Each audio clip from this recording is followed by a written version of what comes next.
Good morning student. Class 11 का fourth lesson कर रहे हैं बेटा हम बाल विदाई संभाषण, जिनके लेखक हैं बाल मुकुंद गुप्त। कल तक हमने किया था कि किस प्रकार से यानी कि बिछुड़न का जो समय होता है वह कितना करुणादायक व दुखदायी होता है, कि जिस प्रकार से यानी कि जानवर भी आपस में जब एक दूसरे से बिछुड़ते हैं तो उनको भी बहुत ज़्यादा आपस में बहुत ज़्यादा दुख होता है।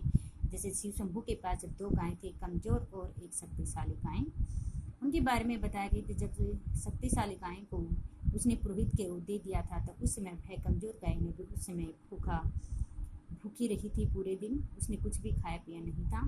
तो वह कहता है कि जब पशुओं की ऐसी दशा होती है तो समझो मनुष्य की कैसी दशा हो रही होगी। अब इसके बाद में बताते हैं।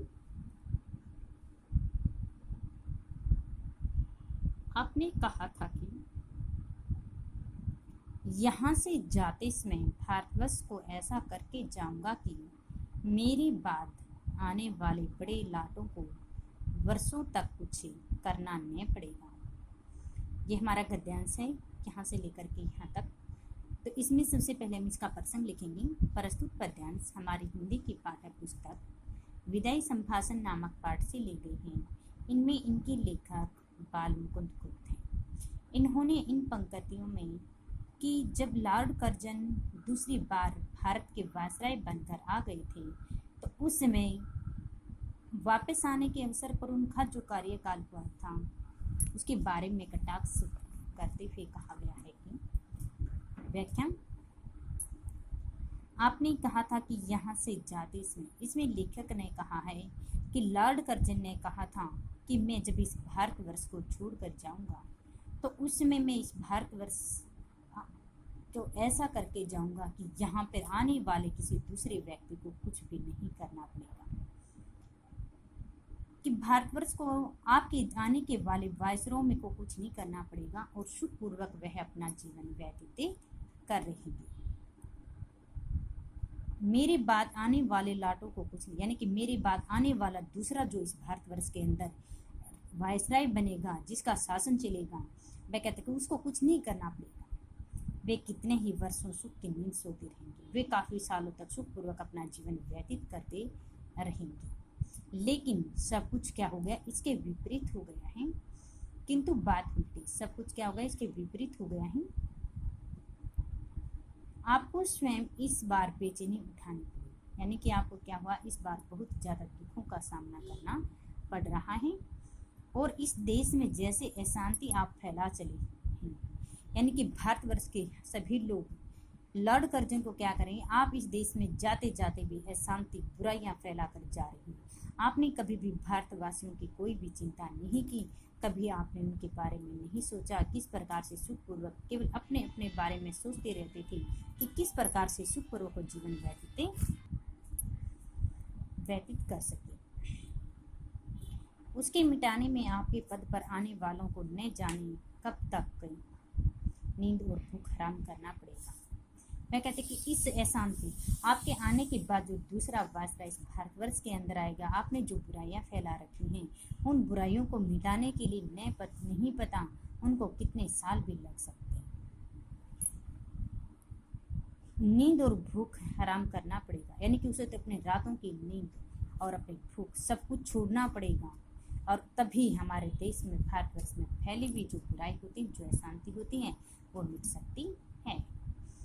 इस बार आपने अपना बिस्तर गर्म राख पर रखा है। वह कहते कि इस बार क्या किया कि भारतवर्ष के सभी लोग उसे कहते हैं राख से रखा। भारतवासियों को गर्म तवे पर पानी की बूंदों की भांति न जाए, कि आपने तो जिस प्रकार से गर्म तवे के ऊपर पानी की बूंदें डाल देते हैं तो वह क्या करते, उछलती रहती हैं। आपने भी भारतवासियों को अपने इशारे पर उस गर्म तवे की पानी की बूंदों की भांति नचाया, उन्हें कभी आराम से अपना सुखपूर्वक जीवन व्यतीत नहीं कर दिया। यानी कि जैसे वह गर्म तवे पर बूंदे काफी समय तक वो नाचती रहकर कुछ समय के बाद पर वो समाप्त हो जाते हैं, उसी प्रकार से भारतवासी आपके इशारों पर नाचते रहे। आपने उन पर इतने जुल्म सहन किए हैं और कुछ समय के पश्चात उनका शरीर बहुत ही ज़्यादा कमज़ोर हो गया है और कुछ तो यानी कि समाप्त भी हो चुके हैं। आप स्वयं भी खुश न हो सके और यहाँ की प्रजा को सुखी न होने दिया। वह कहते हैं कि आपने तरह तरह की तरकीब सोचती रही कि जहाँ भारतवासियों को किस तरह से नचा जाए, किस प्रकार से उन लोगों को दुख देने पड़े। स्वयं तो आपने ना तो खुश रहे और न यहाँ की प्रजा को, न हम भारतवासियों को कभी सुखी होने दिया।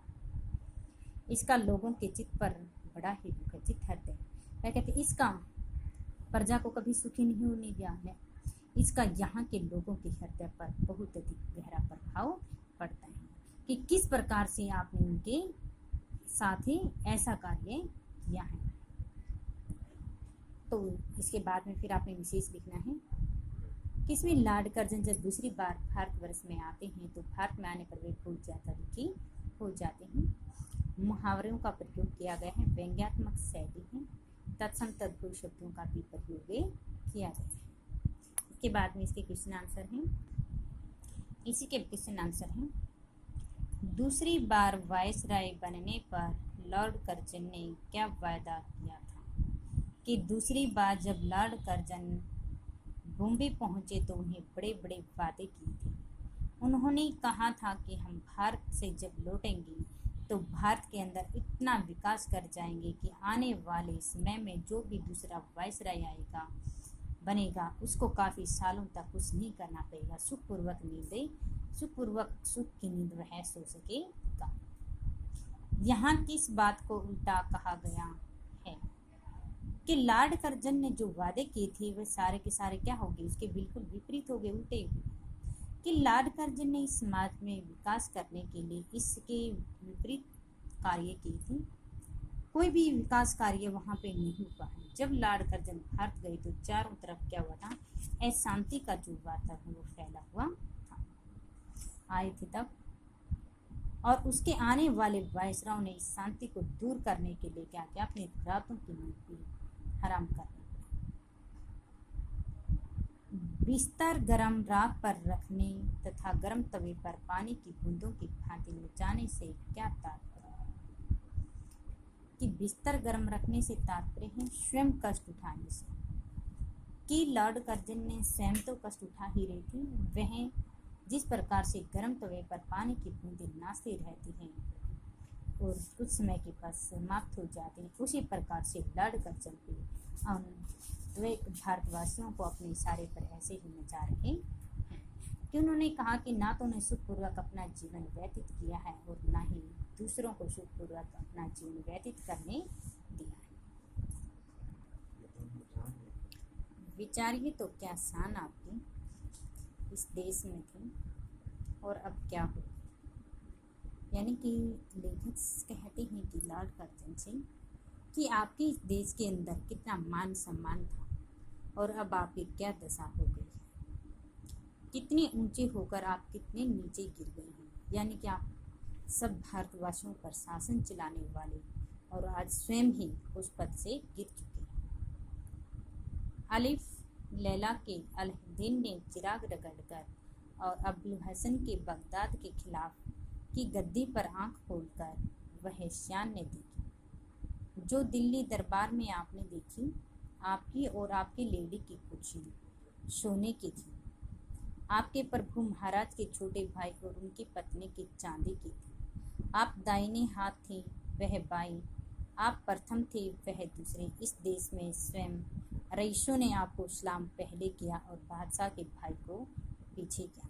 वह कहते हैं कि देखो आपकी यानी कि कोई भी शासन प्रशासन में कहीं भी कोई भाषण वगैरह आदि पर जाती थी, बड़ी बड़ी चीज़ें होती थी, वहाँ पर क्या था, आपके जो पद होता है सबसे ऊंचा माना जाता है और उसके बाद में यानी कि आपके भाई और आपकी पत्नी का भी उसके बाद में उतना ही उनको भी दर्जा मान सम्मान दिया जाता है। लेकिन आज आप अपनी दशा देखिए, आपकी दशा कैसी हो चुकी है कि सभी लोग आपको मान सम्मान करने, तो आपको बहुत ज़्यादा सम्मान मिला था। बात यानी कि वह दूसरे इस देश के सब रईसों ने सबसे पहले क्या करते थे, आपको सलाम करते थे और उसके भाई बादशाह के भाई को बाद में का सलाम किया जाता था। झलूस में आपका हाथी सबसे आगे और सबसे ऊंचा तथा उदा चंवर छत्तर आदि सबसे बढ़ चढ़ करते थे। यानी कि जब भी कोई झुलूस वगैरह आदि निकाला जाता था उस समय आपके हाथी को बहुत अच्छे से सजाया संवारा जाता था, यानी कि सबसे ऊंचा था आपका छत्र, सबसे बढ़कर था, आप सबसे बढ़कर थी। सारांश यह है कि ईश्वर और महाराज एडवर्ड के बाद इस देश में आप ही का एक दर्जा था। किंतु अब देखते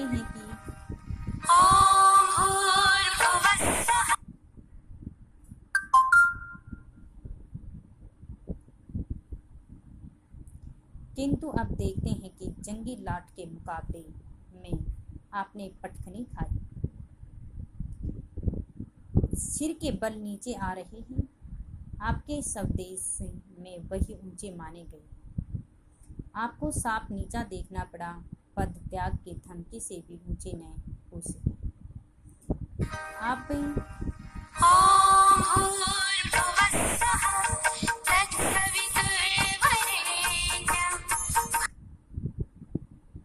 आप बहुत धीरे गंभीर प्रसिद्ध थे, यानी कि आप बहुत धीरे गंभीर प्रसिद्ध थी। उस सारी धीरता गंभीरता का आपने इस बार कौंसिल में बेकानूनी कानून पास कर दी थी और कन्वोकेशन वक्ता देते में दिवाला निकाल दिया गया था। यह दिवाला तो इस देश में हुआ, उधर विलायत में आपके बार बार इस्तीफा देने की धमकी ने प्रकाश कर दिया कि जड़ ही हिला दी। सारी दृढ़ता और तिलांजलि देनी पड़ी। राजा महाराजा डोरी हिलाने के सामने हाथ बांधे हाजिर होती, आपके एक इशारे से मैं परले होती थी। कितने ही राज्यों की मुट्ठी खिलौने की भांति तोड़ फोड़ कर डाला है आपने। हर प्रकार के, यानी कि जिस प्रकार से किसी खिलौने वगैरह को तोड़ फोड़ दिया जाता है, उसी प्रकार से आपने भी हम साम्राज्य को तोड़ दिया है। आपके इशारे से देश की शिक्षा पायमल हो गई है, स्वाधीनता उठ गई है। इतने बड़े माय लॉर्ड का यह दर्जा हुआ, फौजी अफसर उनके इच्छित पद पर नियंत न हो सके और गुस्से के मारे इस्तीफा तथा दाखिल भी नहीं करना पड़ा। जिस प्रकार आपका बहुत ऊंचे चढ़कर गिरना यहाँ के निवासियों को दुख देकर रहा है, गिरकर पड़ा रहना उससे भी अधिक दुखित करता है। आपका पद छूट गया तथापि आपका पीछा नहीं छूटा। ये हमारा गद्यांश है, यहाँ से लेकर के यहाँ तक। सबसे पहले इन पंक्तियों में इसके कवि बाल मुकुंद गुप्त जी हैं। इन्होंने इन पंक्तियों में लॉर्ड कर्जन जब दूसरी बार भारत में वायसराय बनकर आते हैं तो उनके आने के समय का वर्णन किया गया है। यहाँ गुड मॉर्निंग। जिस प्रकार आपका बहुत चढ़कर नीचे गिरना यहाँ के निवासियों को दुख कर रहा है, गिरकर पड़ा रहना उससे भी अधिक दुखित करता है। ये हमारा गद्यांश, इसमें इसके कवि बाल मुकुंद गुप्त जी हैं। इन्होंने इन पंक्तियों में जब लॉर्ड कर्जन दूसरी बार भारत में वायसराय बनकर आते हैं तो उनके आने के बाद और यहाँ से फिर उनके जाने का वर्णन किया गया है कि किस प्रकार आपका चढ़कर गिरना। कि यहाँ पर लेखक ने बताया कि इन पंक्तियों में कि लॉर्ड कर्जन की भारत में भी दुर्दशा का वर्णन करते उन्होंने कहा है कि आप पहले कितने ऊंचे पद पर थे और इतने ऊंचे पद पर जा कर के दोबारा से उस पद पर नीचे आना यहाँ भारतवासियों को क्या दुख कर रहा। आपको तो इससे ज़्यादा और भी ज़्यादा दुख हो रहा है कि सबसे पहले तो सभी लोग, सब भारतवासी आपके आगे पीछे घूमते फिरते रहता था, आपका मान सम्मान करते थे, लेकिन आप पहले तो इतने ऊंचे पद पर पहुंच चुके और अब आप इतने नीचे पद पर आ चुके हैं, तो आपको तो अब बहुत ज़्यादा दुख ही सहन करना पड़ेगा। गिरकर पड़ा रहना उससे भी अधिक दुख करता है कि बहुत ऊंचे पद पर रहकर नीचे गिरना यहाँ के निवासियों को तो दुख हो ही रहा था, और इस बात से दुखी आप इतने अधिक अपमानित हो गए कि आपको इस वायसराय के पद को अपने आप ही छोड़ना पड़ा। आपका पद गया तथापि आपका पीछा नहीं छूटा। मैं कहते हैं आपका पद तो वायसराय का जो पद था वो तो छूट चुका है, लेकिन आपसे हमारा पीछा अभी तक नहीं छूटा है। एक अदना कलरक जिसे नौकरी छोड़ने के लिए 1 महीने का नोटिस मिल गया हो, नोटिस की अवधि को बड़ी घृणा से काट। मैं कहते कि जब आपको वायसराय के पद से हटाने का आदेश पहले ही आपका पत्र जारी कर दिया गया है और वह पत्र आपको 1 महीना पहले दे दिया गया था, तो उस समय भी आपने उस 1 महीने के अंदर भी सब भारतवासियों पर इतने अत्याचार किए, आपने उस समय भी ये नहीं सोचा कि जाते जाते समय में अपनी अच्छाई जो होती है अच्छाई लेता जाए, सब भारतवासियों को साथ अच्छा व्यवहार करें। उस समय भी आपने उनके साथ ही बुरा व्यवहार ही किया। नोटिस की अवधि बड़ी घृणा से काटता है, यानी कि वह नोटिस आने के बाद आपने वह समय बड़ी घृणा क्रोध से व्यतीत किया।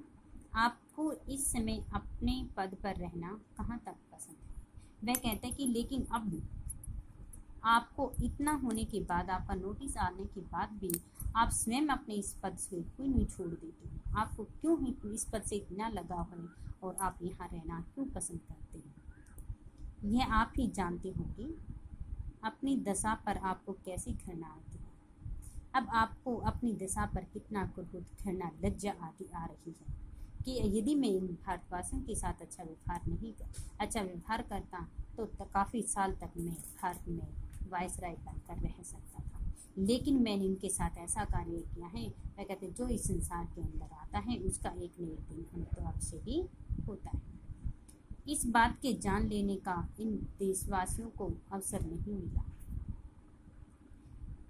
पर पतन के पीछे इतनी उलझन पड़ते उन्होंने किसी को नहीं देखा है कि आप स्वयं को अपनी इस दयनीय दशा से घृणा होती होगी और भारतवासी नहीं जान सके कि इतनी गिरावट के बाद किसी इतनी दुविधा से ग्रस्त आज तक व्यक्तियों की ऐसी भी दशा हो जाती है। ऐसा हमने कभी किसी व्यक्ति को नहीं दिखाया। फिर इसमें विशेष लिखना आपने, यहाँ पर लॉर्ड कर्जन के वायसराय पद से इस्तीफा देने और उनके स्वीकार करने के बाद का वर्णन किया गया है। भाषा सहज व सरल है, स्वाभाविक शैली भी है और व्यंग्यात्मकता भी है। अब इसके क्वेश्चन आंसर इसी गद्यांश के अंदर से हमारे ठीक हो जाएगी। लेखक ने भारतवासियों के किससे छुटकारा पाने की बात कही है। लेखक ने लॉर्ड कर्जन से भारतवासियों के छुटकारा पाने की बात कही है कि लॉर्ड कर्जन ने भारत में रह करके ऊंची शान को पाया है, किंतु बाद में उनका पतन भी हो गया है कि भारत में वापस इंग्लैंड से जाने के समय गिनती रही उनका पद छीन लिया गया है और भारतवासी उनके भारत में इंग्लैंड वापस जाने की प्रतीक्षा कर रहे हैं, क्योंकि वे उनसे छुटकारा पाना चाहते। किससे? लॉर्ड कर्जन से, कि लॉर्ड कर्जन कब भारतवर्ष में अपने इस पद को छोड़कर कब इंग्लैंड चले जाएं। वे तब तक की प्रतीक्षा करना चाहते क्योंकि वे उससे बहुत ज़्यादा दुखी हो चुके हैं। लेखक ने लॉर्ड कर्जन की तुलना किससे की है और क्यों की है। कि लेखक ने लॉर्ड कर्जन की तुलना एक कलरक से की है कि उन्होंने बताया था कि जिस प्रकार से एक साधारण जो कलरक होता है जिसे नौकरी से निकालना हो तो उसे सबसे पहले 1 महीने के लिए नोटिस दे दिया जाता है, तो उसे 1 महीने का समय उसके लिए बड़ी कठिनाई और घृणा का समय स्थिति बन जाती है उसके लिए। तो उसी प्रकार से लॉर्ड कर्जन को भी अंग्रेजी शासन की वायसराय के पद से हटा दिया गया है और वो भी उसी प्रकार से अपना कष्ट व्यतीत कर रहे हैं। दुख उनको उतना ही हो रहा है। लेखक ने लॉर्ड कर्जन के रुतबे को किन शब्दों से व्यक्त किया है। कि लेखक ने बताया है कि लॉर्ड कर्जन की भारत में बड़ी शान थी, सभी उनके तालों पर, सभी उनके इशारों पर नाचते थे, यानी कि उनकी कठपुतलियां बन चुके थे। उनके इशारों पर वह पूरी की पूरी सत्ता को सताते थे। उन्होंने कभी भारतवासी लोगों की कभी दया दृष्टि नहीं की, कभी भी उन्होंने उनके बड़े बड़े जो पद अधिकारी होते वो नहीं बने थे, उनकी जय जयकार होती थी। वह कहते कि उन्होंने कभी ने सोचा भारतवासियों की सुनी ही नहीं कि वो जैसा चाहते थे, क्या करना चाहते थे इसके अंदर रहकर, लेकिन उन्होंने कुछ भी नहीं सुना। लॉर्ड कर्जन के पतन का क्या कारण था। लॉर्ड कर्जन काउंसिल में अवैध तरीके से कानून के पास एक फौजी अफसर को मनचाहे पद पर नियुक्त करना चाहता था। कि जो लॉर्ड कर्जन होते हैं वो क्या थे, एक फौजी अफसर को मनचाहे पद पर नियुक्त करना चाहता था।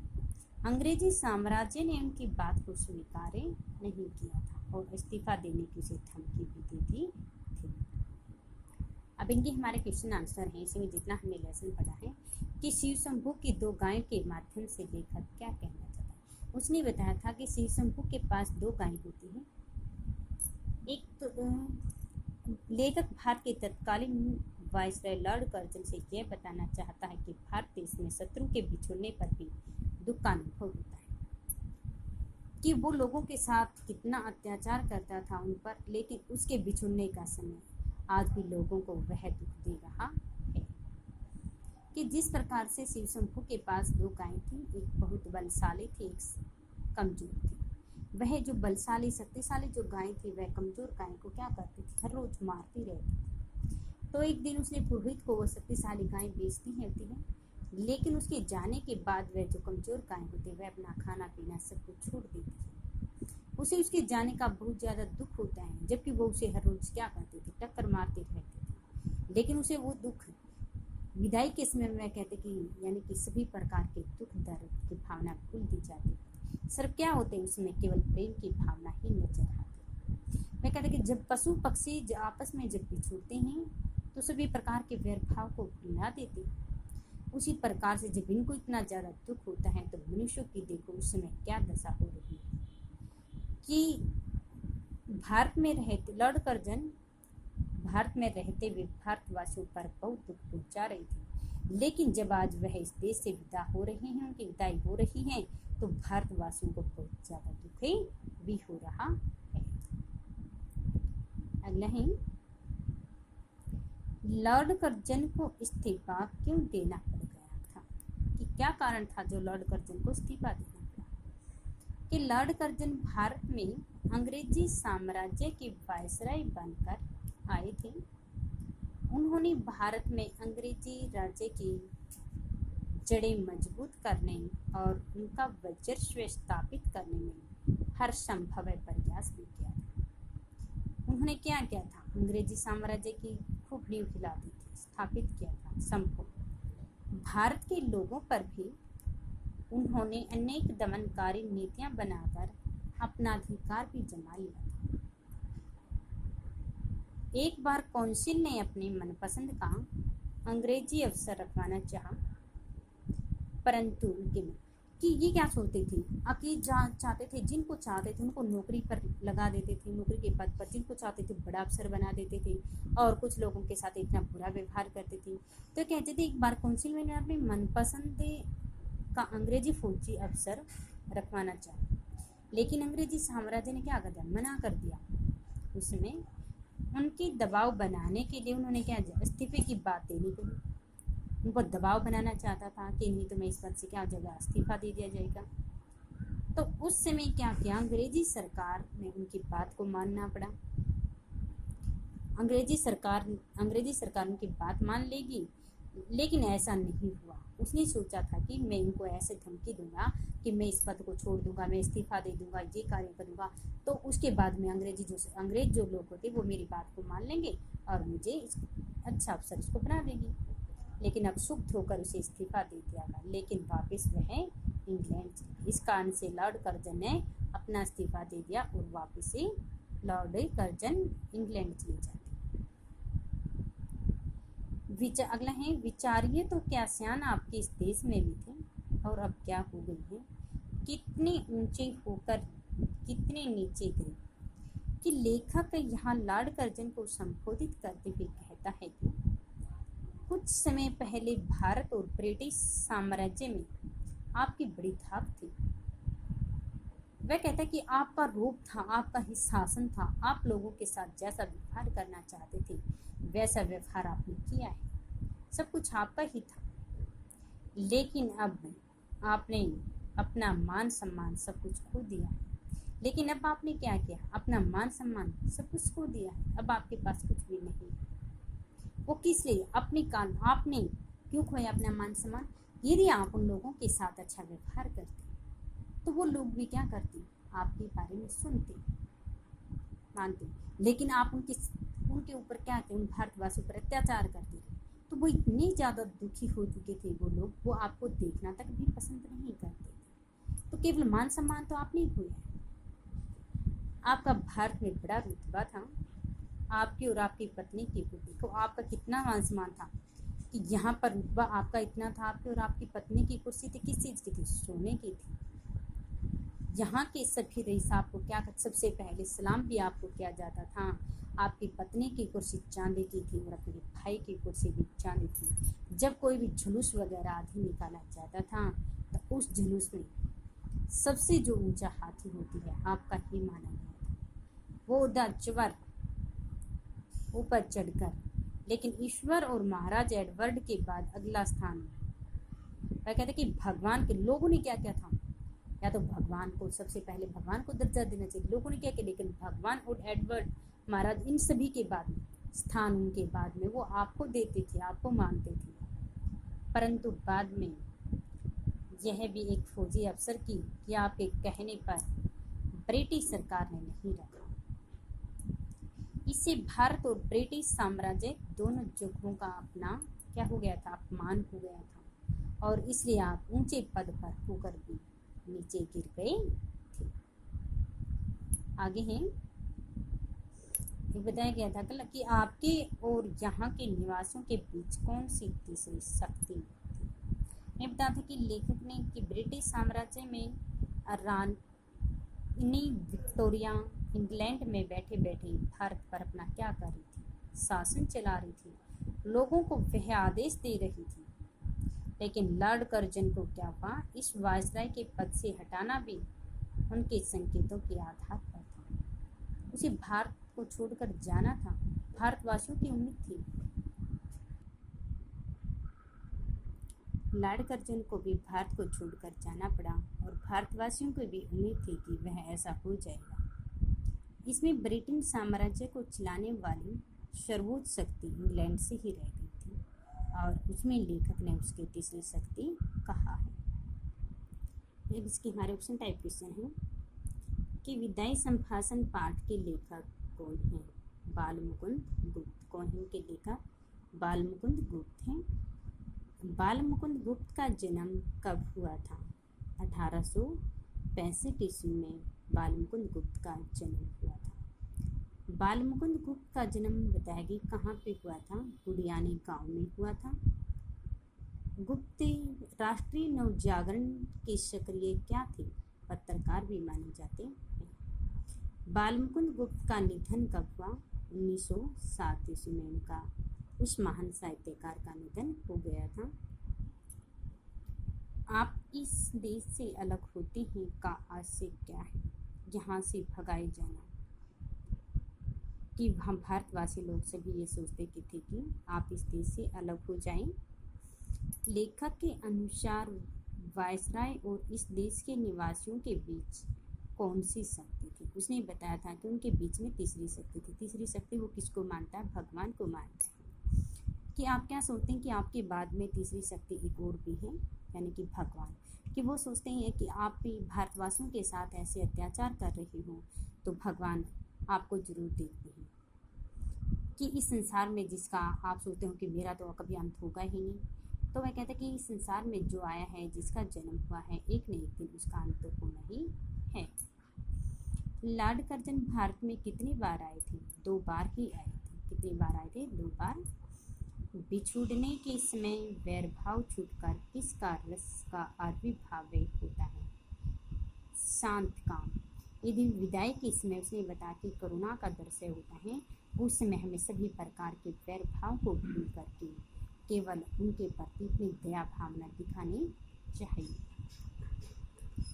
लॉर्ड कर्जन दूसरी बार भारत आने पर कहाँ उतरे थे? पॉम्पी।